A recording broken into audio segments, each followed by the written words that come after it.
Kacau itu. Mohon izin Pak Wayan, silakan merekod.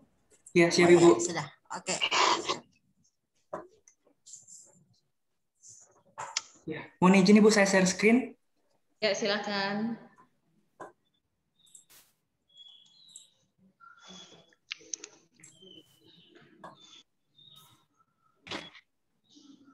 Ini bagus, dia Yoyan.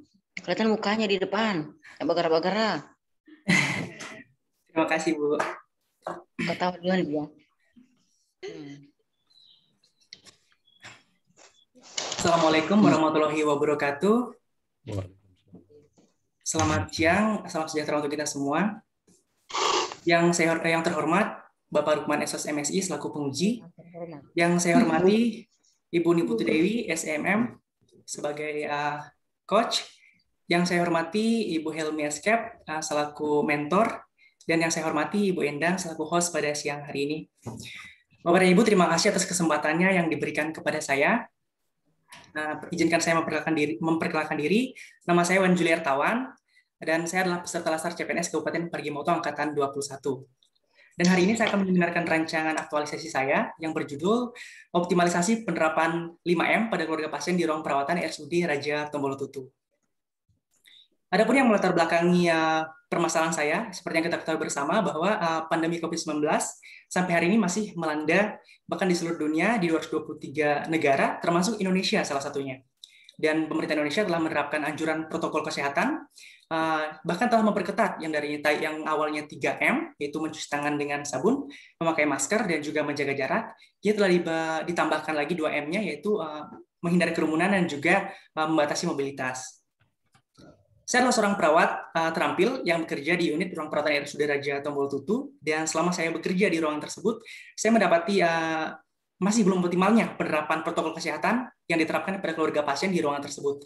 Hal ini dapat dilihat dari masih banyaknya keluarga pasien yang datang berkunjung itu tidak menggunakan masker, tidak menjaga jarak, kemudian tidak mencuci tangan pada wastafel yang telah disediakan, kemudian masih banyak juga keluarga pasien yang dalam satu ruangan menjaga lebih daripada aturan yang ditetapkan oleh rumah sakit.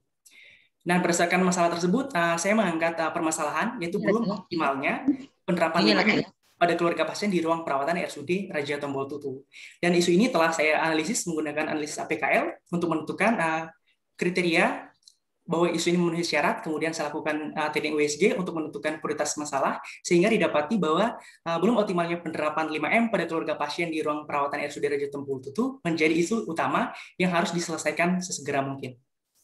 Tegas ini bicarain. Terima kasih, Ibu. Kemudian keterkaitan isu juga dengan agenda 3 ini sangat terkait, terkaitannya dengan pelayanan publik, WEGO, dan juga manajemen ASN. Adapun keterkaitan dengan pelayanan publik, kita bisa lihat dari masih kurangnya kualitas kenyamanan dan keamanan yang diberikan kepada pasien. Dalam hal ini terbebas dari penularan risiko infeksi, sehingga ini sangat terkait dengan pelayanan publik karena kita tahu sendiri bahwa indikator dari pelayanan publik itu sendiri adalah bagaimana keamanan yang diberikan kepada pasien dan bagaimana kenyamanan pasien di dalam ruang perawatan. Kemudian ini juga berkaitan dengan WOG, di mana keterkaitan ini dilihat dari masih kurangnya koordinasi dengan pihak-pihak terkait dalam penyelesaian masalah. Dalam hal ini, bagaimana protokol kesehatan itu diterapkan kepada keluarga pasien. Hal ini juga berkaitan dengan manajemen ASN, di mana masih rendahnya kompetensi. Dalam hal ini, kompetensi yang saya maksud adalah ilmu pengetahuan, sehingga menyebabkan menurunnya atau berpengaruhnya terhadap kinerja petugas dalam melaksanakan kewajibannya. Dari masalah yang saya angkat, kemudian saya melakukan analisis fishbone untuk mencari penyebab-penyebab masalah yang ada pada isu saya. Kemudian saya mendapatkan bahwa masih kurangnya sumber informasi seperti leaflet, poster, dan juga banner terkait penerapan 5M di ruang perawatan. Kemudian juga masih kurangnya koordinasi dengan pihak terkait, dalam hal ini security sebagai penerima tamu di bagian depan pintu gerbang. Kemudian juga kurangnya kepatuhan keluarga pasien terhadap himbauan penerapan 5M, kurangnya juga keyakinan masyarakat tentang kebenaran adanya COVID, mungkin saja karena di sosial media banyak kita dengar isu-isu hoax yang beredar, sehingga menyebabkan keluarga pasien belum yakin. Kemudian kebiasaan di luar rumah juga yang menjadi penyebab yang tidak menerapkan protokol kesehatan. Kemudian adapun dampak isu yang bisa saja terjadi dan lebih panjang ketika masalah ini tidak kami atasi, yaitu bisa saja berdampak menurunnya kualitas pelayanan, yaitu dari segi keamanan dan kenyamanan bagi pasien yang sedang dirawat. Dan ini juga bisa berdampak panjang kepada bagaimana akan menyebabkan sisi negatif bagi petugas juga. Jadi risiko infeksi ini bukan hanya nantinya akan berdampak kepada pasien, tapi juga bisa berdampak kepada keluarga pasien itu sendiri yang datang, dan juga bisa berdampak kepada petugas medis yang bertugas di ruangan tersebut. Kemudian berdasarkan masalah tersebut, saya mengangkat gagasan penyelesaian isu, yaitu optimalisasi penerapan 5M pada keluarga pasien di ruang perawatan RSUD Raja Tombolkutu. Dan diharapkan nantinya setelah rancangan aktualisasi ini diaktualisasikan, diharapkan penerapan protokol kesehatan di ruang perawatan tersebut semakin optimal dan tentunya meningkatkan kualitas pelayanan di ruang perawatan. Jadi berdasarkan permasalahan-permasalahan yang saya dapatkan, kemudian saya melakukan beberapa rancangan kegiatan untuk menyelesaikan isu ini. Adapun kegiatan yang saya akan kerjakan yaitu yang pertama, persiapan kegiatan aktualisasi, dan ini berkaitan dengan manajemen ASN dan juga WOG, di mana di dalamnya tahapan-tahapannya seperti bertemu mentor, berkoordinasi dengan satpam, kemudian membuat bahan-bahan seperti kuesioner, dan juga melakukan pendokumentasian awal untuk kondisi pada saat awal. Kemudian kegiatan kedua yaitu membuat informasi, leaflet, poster, dan banner, dan juga kantong informasi yang nantinya akan saya gunakan sebagai tempat untuk menyimpan kantong. Diharapkan nanti keluarga pasien bisa mengambil leaflet-leaflet secara gratis untuk mendapatkan informasi, dan juga nanti kantong tersebut akan bisa ditambahkan dengan informasi-informasi lain sesuai dengan perkembangan kondisi penyakit atau COVID ke depannya. Kemudian ini berkaitan dengan pelayanan publik. Kemudian kegiatan yang ketiga yang akan saya kerjakan yaitu membuat video sosialisasi penerapan 5M saat berkunjung ke rumah sakit dan sosialisasi di sosial media. Yang saya harapkan di sini sosialisasi ini dilakukan itu tidak hanya terhadap keluarga pasien saja, namun terhadap keluarga pasien yang belum datang ke rumah sakit, diharapkan sehingga dia tahu bagaimana aturan penerapan protokol kesehatan saat di rumah sakit. Dan ini berkaitan dengan pelayanan publik dan juga WOG. Kemudian kegiatan keempat yang akan saya laksanakan yaitu melakukan sosialisasi langsung ke keluarga pasien tentang pentingnya penerapan 5M. Dan ini berkaitan dengan pelayanan publik dan juga manajemen ASN. Kemudian yang kelima itu melakukan evaluasi kegiatan, di mana ini berkaitan dengan pelayanan publik. Mohon izin Bapak dan Ibu, saya mencontohkan salah satu keterkaitan kegiatan saya, tahapan kegiatan dengan agenda 2 yaitu nilai-nilai aneka. Misalnya melakukan atau menjelaskan isi materi dari leaflet ke keluarga pasien. Dan ini nilai-nilai aneka yang akan saya terapkan pada saat kegiatan ini, yaitu nilai akuntabilitas, yaitu tanggung jawab, kejelasan, dan kepercayaan, di mana ketika kita menjelaskan informasi kepada pasien, kita benar-benar harus bertanggung jawab terhadap informasi apa yang kita berikan kepada keluarga pasien. Dan bagaimana kejelasan informasi tersebut, dan bagaimana kita membina hubungan saling percaya terhadap keluarga pasien. Karena kalau seandainya keluarga pasien tidak percaya dengan kita, bisa saja informasi ini dianggap bohong. Tapi bagaimana kita awalnya membina hubungan saling percaya sehingga apa yang kita sampaikan itu benar-benar sampai kepada keluarga pasien. Kemudian saya juga akan menerapkan nilai nasionalisme yaitu nilai kerakyatan, di mana pada saat ini saya terapkan yaitu bagaimana kita melakukan musyawarah dan juga menghargai hak-hak pasien. Jadi ketika kita menjelaskan, tiba-tiba ada keluarga pasien yang bertanya, kita tetap harus menerima pertanyaan apapun itu dan kita berusaha menjawabnya dengan menghargai hak-hak keluarga pasien. Kemudian saya juga menerapkan etika publik yaitu jujur, sopan, dan juga santun. Bagaimana ketika saya menjelaskan ke keluarga pasien, saya harus sopan, harus jujur dalam memberikan informasi, dan juga harus santun. Kemudian komitmen mutu dan kemudian komitmen mutu yang akan saya yang akan saya terapkan yaitu efektif dan efisien. Bagaimana informasi ini saya sampaikan kepada pasien itu tidak usah bertele-tele, tapi benar-benar efektif sampai kepada intinya dari penerapan daripada informasi yang saya sampaikan. Kemudian harus efisiensi waktu, bagaimana tidak usah terlalu panjang lebar, bagaimana sosialisasi ini bisa sampai kepada keluarga pasien itu sendiri. Kemudian yang saya terapkan juga anti korupsi yaitu mandiri dan juga kerja keras. Bagaimana saya benar-benar harus mandiri dalam bersosialisasi dan juga harus bekerja keras dalam mencapai tujuan yang saya inginkan. Kemudian seperti ini mungkin nanti rencana jadwal saya, Pak. Terima kasih Bapak, Ibu atas kesempatan yang diberikan kepada saya. Mungkin seperti itu sedikit paparan singkat dari saya. Mohon kritik dan sarannya terhadap rancangan aktualisasi saya. Terima kasih Bapak dan Ibu. Terima kasih Bapak Wayan Yuli, dan terima kasih atas paparannya, luar biasa ya, cukup sangat baik, dan alhamdulillah. Selanjutnya kami silakan kepada Ibu mentor untuk memberikan gambaran dukungan selama rancangan aktualisasi ini akan dilaksanakan di unit kerja. Tapi Bu, kami silahkan. Baik, terima kasih. Assalamualaikum warahmatullahi wabarakatuh. Waalaikumsalam warahmatullahi wabarakatuh.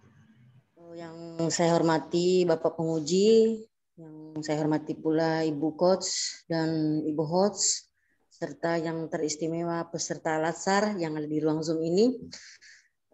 Pertama-tama saya ucapkan terima kasih atas kesempatan yang telah diberikan kepada saya. Di sini saya selaku mentor atas nama Wayan Juli Artawan ingin menyampaikan bahwa mengenai rancangan aktualisasi yang berjudul belum optimalnya penerapan 5M pada keluarga pasien di ruang perawatan. Yang dipaparkan tadi itu, kami dari pihak Rumah Sakit Raja Tombolo-Tutu, khususnya saya selaku mentor, sangat mendukung dan menyetujui rancangan yang telah dibuat. Mengingat memang di rumah sakit kami, khususnya di ruangan perawatan, penerapan protokol kesehatan masih belum optimal. Masih banyak keluarga-keluarga pasien yang datang tidak patuh terhadap protokol kesehatan.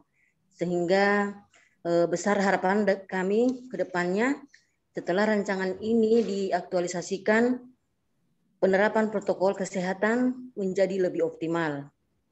Pelayanan kami terhadap pasien menjadi lebih baik dan berkualitas dan lebih menjamin kenyamanan dan keamanan terhadap pasien dari risiko infeksi. Kami juga berharap dalam kegiatan yang dilaksanakan akan membawa banyak manfaat bagi Rumah Sakit Umum Daerah Raja Tombolo-Tutu, terutama bagi peserta Latsar itu sendiri. Dan kami selalu siap untuk membimbing dan mendampingi agar kegiatan yang direncanakan dapat diaktualisasikan dengan lebih baik lagi. Mungkin ini yang bisa kami sampaikan dan kami ucapkan terima kasih. Wabillahi taufiq wal hidayah. Wassalamualaikum warahmatullahi wabarakatuh dan selamat siang. Waalaikumsalam warahmatullahi wabarakatuh. Terima kasih banyak Ibu Mentor atas gambaran dukungannya. Dan alhamdulillah selanjutnya kita silahkan kepada Bapak Penguji untuk memberikan gambaran atau tanggapan serta sarannya bagi kesempurnaan rancangan aktualisasi yang akan dilaksanakan oleh Pak Wayan Juli Artawan. Kepada Bapak kami silahkan. Ya, terima kasih Ibu Niputu Dewi atas waktu dan kesempatan yang diberikan. Assalamualaikum warahmatullahi wabarakatuh. Waalaikumsalam warahmatullahi wabarakatuh. Yang saya hormati Ibu Mentor, Ibu Helmi, dan yang saya banggakan Saudara Wayan Juli Artawan, ya, sebagai peserta Latsar yang kali ini sudah memaparkan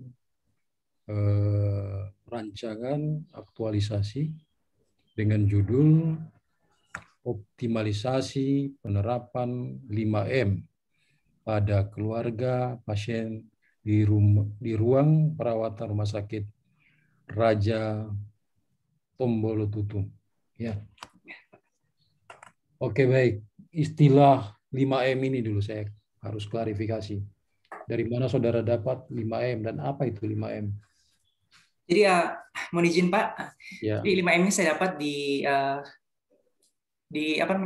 peraturan Menteri Kesehatan melalui Satgas COVID, melalui link Satgas COVID penanganan dan penanggulangan pandemi COVID-19, yaitu 5M itu sendiri adalah protokol kesehatan yang kemudian diterapkan oleh pemerintah untuk menurunkan angka penyebaran virus COVID-19, di mana isinya adalah mencuci tangan menggunakan sabun, kemudian memakai masker, kemudian menjaga jarak, kemudian tambahan keduanya yang baru, karena awalnya itu 3M, Pak, kemudian dua tambahan yang barunya itu menghindari kerumunan dan juga membatasi mobilitas. Baik, berarti ada aturan ya yang mendasari itu.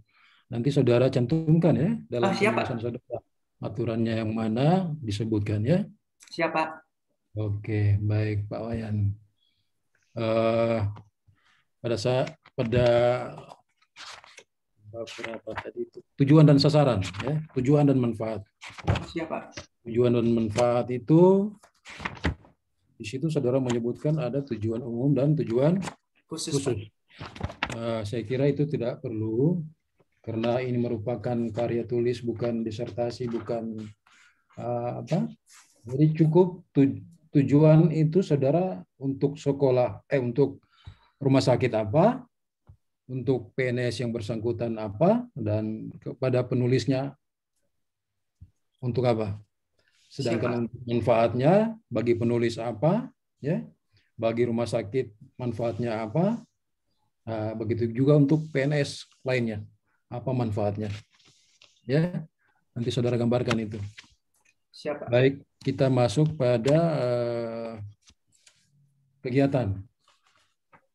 Kegiatan yang saudara lakukan pertama-tama adalah, sebutkan. Kegiatan yang pertama saya lakukan adalah persiapan aktualisasi, Pak. Persiapan kegiatan aktualisasi. Di mana di dalamnya ada tahapannya itu berkonsultasi dan bertemu dan berkonsultasi dengan mentor. Kemudian juga yang kedua itu berkoordinasi dengan pihak keamanan, security dalam hal ini. Kemudian yang ketiga itu membuat kuesioner. Kemudian yang keempat adalah melakukan dokumentasi keadaan saat ini sebelum dilakukannya kegiatan ke depan agar melihat perbandingan ke depannya seperti apa. Oke. Berarti saudara dalam berkonsultasi sudah ada bayangan atau sudah ada bahan yang saudara bawa bertemu untuk dikonsultasikan kepada berarti saudara sudah siapkan itu langkah pertama sebelum berkonsultasi kepada mentor. Saudara menginventaris apa-apa yang akan saudara bawa pada saat pertemuan dengan mentor dalam hal konsultasi. Ya, baik. Kemudian jabatan saudara dalam rumah sakit itu sebagai apa? Saya seorang perawat terampil, Pak, yang bertugas di unit ruang perawatan. Di rumah sakit itu ada berapa yang seperti saudara? Di rumah sakit ada, untuk di ruang perawatan sendiri Pak, ada sekitar 20 orang Pak yang sebagai perawat. Cuman yang ASN itu hanya 2 orang Pak. Yang CPNS yang hanya 2 orang. CPNS. Oke, baik. Berarti saudara nanti dalam hal ini sasarannya teman-teman perawat yang ada di rumah sakit. Keluarga pasien Pak sasarannya. Oh, keluarga pasien. Iya. Oke. Siapa nanti yang menggambarkan sebagai apa yang mensosialisasikan itu kepada keluarga pasien? Nanti saya Pak sebagai petugas yang mensosialisasikan. Nanti juga rencananya kalau memang sosialisasi ini akan berhasil, saya akan melibatkan ke depan semua anggota di ruangan itu harus terlibat dalam sosialisasi ini Pak untuk ke depannya. Oke. Dukungan dari mentor apa? Saya mau tanya. Kebetulan kalau untuk dukungan dari mentor sendiri Pak, mentor sangat mendukung tentang aktualisasi yang akan saya lakukan ini, karena mengingat mentor sendiri juga mengatakan memang masih belum optimalnya penerapan protokol kesehatan itu kepada keluarga pasien, yang memang mentor sendiri juga melihat masih banyak keluarga pasien yang datang tidak menggunakan masker Pak, kemudian tidak mencuci tangan padahal sudah disiapkan tempat, sehingga mentor berharap dengan adanya rancangan aktualisasi ini ke depan optimalisasi penerapan protokol kesehatan 5M ini bisa diterapkan di ruang perawatan sehingga menjamin keamanan dan juga kenyamanan kepada pasien yang dirawat Pak. Ya, dalam bentuk apa saudara mensosialisasikan ini? Nanti dalam bentuk leaflet rencana Pak, dan juga yang kedua itu nanti saya membuat video Pak. Itu ada di rencana kegiatan saya membuat video di mana nanti videonya akan saya upload di sosial media. Jadi sebelumnya Pak, sebelum kegiatan sebelum kegiatan latsar ini, tepatnya sekitar bulan Maret lalu, saya menggagas ke rumah sakit itu pembuatan fanspage resmi rumah sakit. Karena waktu itu saya mendapatkan masalah bagaimana sulitnya rumah sakit menyampaikan informasi ke masyarakat di luar, sehingga waktu itu saya menggagas pembuatan fanspage resmi rumah sakit. Saya bertemu dengan direktur ACC, dan saya kemudian merekrut 2 orang sebagai admin, dan di sini saya akan memfungsikan fanspage yang saya buat itu untuk melakukan sosialisasi juga di sosial media kepada masyarakat. Dan hari ini syukur pengikutnya sudah sekitar 800 orang Pak, meskipun saya belum tahu apakah pengikutnya ini pengikut aktif di Facebook atau bukan, tapi hari ini sudah sekitar 800 orang yang mengikuti fanspage resmi yang saya buat. Oke, baik. Kalau membuat leaflet ya itu mungkin setelah jadi bisa saudara bagi-bagikan. Untuk membuat video, apa manfaatnya? Kalau untuk membuat video, Pak, saya harapkan saya harapkan video ini kalau kita membuat leaflet mungkin saja tadinya saya juga membuat kantong leaflet Pak, yang saya harapkan bukan hanya dari sosialisasi saja, tapi leaflet-leaflet itu bisa diambil secara mandiri oleh keluarga pasien yang ingin membaca secara gratis di situ Pak. Nah kemudian kalau untuk manfaat sendiri membuat video, yaitu video ini saya harapkan tidak hanya seperti leaflet yang mungkin hanya menjurus kepada keluarga pasien yang datang saja ke ruang perawatan, tapi video ini bisa mencakup orang-orang di luar yang bahkan belum datang ke ruang perawatan, sehingga pada saat mereka berkunjung ke rumah sakit, saya harapkan mereka sudah tahu bahwa pentingnya penerapan protokol kesehatan di rumah sakit ini, Pak. Oke, di mana saudara mau tampilkan video tersebut? Rencananya saya tampilkan di fanspage resmi rumah sakit di Facebook, Pak, dan juga di YouTube. Oke. Nah, bagaimana kalau orang awam tahu, oh rupanya di rumah sakit itu ada Facebooknya. Terus kemudian dari situ kita bisa mengetahui rupanya di sana ada sosialisasi seperti yang saudara maksudkan.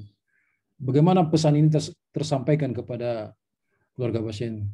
Nah, saya harapkan Pak, kalau untuk video sendiri, kalau untuk leaflet tadi kan kita sudah menjurus kepada keluarga pasien yang kebetulan datang, Pak. Jadi kalau untuk video ini sendiri, saya jurusnya kepada keluarga pasien yang belum datang, yang saya harapkan yang melihat video-video saya seperti kebetulan hari ini kan sudah ada pengikutnya, mudah-mudahan pengikut-pengikut ini bisa mendapatkan informasi juga terhadap bagaimana pentingnya penerapan protokol kesehatan di rumah sakit itu, Pak. Oh, saya kira di dalam leaflet saudara bisa menulis bahwa mungkin saja ya, video saudara bisa di-upload di YouTube sehingga membuat link, ya. Jadi ada link yang saudara taruh di leaflet dapat dilihat pada link tersebut. Oh, siap, Pak. Sehingga tanpa saudara pusing, saudara harus memikirkan bagaimana, tapi dengan membagikan leaflet, saudara sudah memberitahu kepada keluarga pasien atau masyarakat bahwa ada loh sosialisasi yang lebih jelas dalam bentuk video. Oh iya, siap. Untuk dapat mengetahuinya, saya tuliskan linknya di mana gitu, ya. Siap, Pak. Terima kasih, Pak. Baik.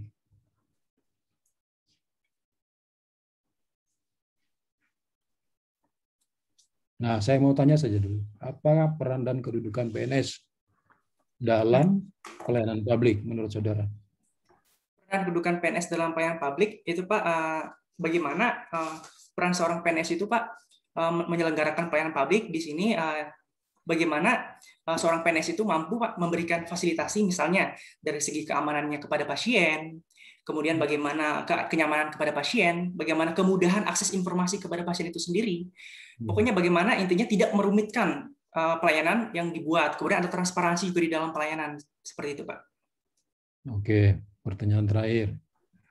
Bagaimana saudara mengaplikasikan nilai tanggung jawab pada saat melaksanakan rancangan aktualisasi ini? Misalnya Pak, saya contohkan bertemu dan berkonsultasi dengan mentor. Ya. Jadi pada saat bertemu dan berkonsultasi dengan mentor, ada nilai-nilai aneka yang akan saya terapkan di dalamnya. Misalnya yang pertama nilai akuntabilitas. Jadi nilai akuntabilitas yang akan saya terapkan pada saat saya berkonsultasi dengan mentor itu sendiri adalah bagaimana tanggung jawab, bagaimana saya mempertanggungjawabkan rancangan yang akan saya konsultasikan dengan mentor. Itu untuk tanggung jawab. Kemudian yang kedua, akan saya terapkan juga nilai kejelasan. Bagaimana kejelasan dari rancangan saya itu. Jangan sampai saya membawa rancangan yang mungkin keliru, apalagi saya harus berkonsultasi terus-menerus kepada mentor. Harus jelas rancangannya. Kemudian yang ketiga, yang saya terapkan juga dari nilai akuntabilitas itu adalah kepercayaan. Bagaimana saya membuat hubungan saling percaya dengan mentor. Karena kalau nggak ada hubungan saling percaya, mungkin saja saran-saran dari mentor tidak maksimal diberikan kepada saya. Kemudian nilai berikutnya yang akan saya terapkan juga nilai kerakyatan, di mana di sini tentunya adalah musyawarah kepada mentor ya Pak ya. Jadi kita harus menghargai hak-hak mentor, juga menghargai saran-saran yang diberikan oleh mentor kepada saya. Kemudian juga saya menerapkan nilai etika publik, bagaimana saya menghormati, bersikap hormat, saya menghormati mentor sebagai atasan saya. Kemudian bagaimana saya bersikap jujur dalam memberikan informasi kepada mentor. Kemudian bagaimana saya bersikap sopan dan santun saat berhadapan atau berbicara terhadap mentor. Kemudian saya juga di situ akan menerapkan nilai komitmen mutu Pak, efektif dan efisien. Bagaimana saya membawa rancangan kepada mentor itu yang benar-benar efektif sesuai tujuan, sehingga mentor akan lebih mudah memberikan saran kepada saya, dan bagaimana saya membuat ini menjadi efektif tidak menunda-nunda waktu pada saat mentor misalnya memberikan arahan, kita langsung memperbaikinya tanpa menunda-nunda, sehingga rancangan ini akan lebih maksimal waktunya untuk diselesaikan. Kemudian saya juga akan menerapkan nilai anti korupsi, di mana di sini nilai yang akan saya terapkan yaitu mandiri dan juga bekerja keras. Tentunya mandiri dalam berkonsultasi dan juga bekerja keras dalam mengaplikasikan rancangan yang akan saya kerjakan nanti, Pak. Terima kasih, Pak. Baik, cukup jelas dan saya mengapresiasi apa yang saudara jelaskan. Hanya saja pada saat nanti diaktualisasi ya, pada saat habituasi ya, saudara menggambarkan dalam bentuk apa kira-kira? Apakah foto, apakah video, bahwa saudara sudah melakukan semua tahapan-tahapan tadi, sehingga kami yang di sini, saya dan rekan coachnya bisa tahu bahwa saudara memang benar-benar sudah melaksanakan tersebut. Itu saja saya kira dari saya. Terima kasih. Siap, terima kasih banyak, Pak. Ibu Niputu Dewi. Assalamualaikum warahmatullahi wabarakatuh. Waalaikumsalam warahmatullahi wabarakatuh. Waalaikumsalam warahmatullahi wabarakatuh.